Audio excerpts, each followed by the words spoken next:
first two lessons, we conquered the fear of speaking and the art of sharing facts. But in the professional world, there comes a moment where sharing information isn't enough. You need to move people. Whether you realize it or not, persuasion is the engine of your career. Consider these professional examples. In healthcare, a nurse has to persuade a patient with a difficult recovery plan to follow it because it will save their life. In media production, a director has to persuade a studio executive to greenlight a risky creative project that has the potential for massive cultural impact. In education, a teacher has to persuade a discouraged student to persevere through a difficult assignment.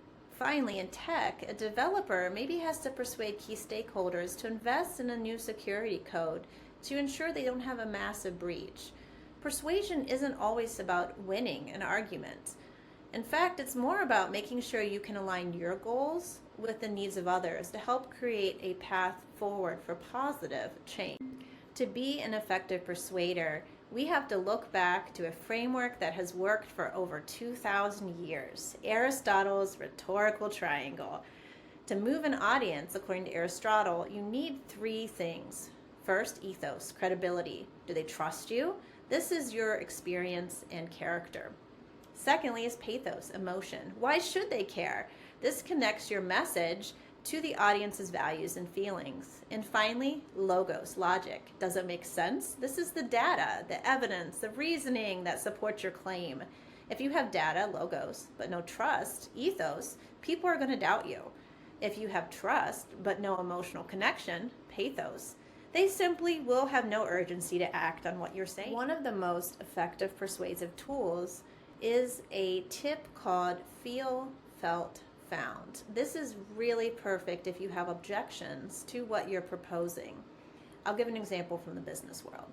For example, maybe a client is concerned about a price increase. You can show that you understand their concerns with the feel, felt, found approach. This also is a great way to lead into invitational rhetoric and building an inclusive communication environment, which we'll talk more about in our next video.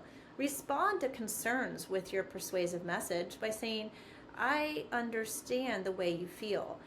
You know, I have experience. Other people have felt this way in the past, especially about budget increases. However, what we've found is that if you are willing to invest, clients have seen an increase in revenue by 20% with the changes that we're proposing.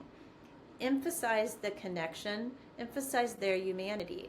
It's not an attack, it's an invitation.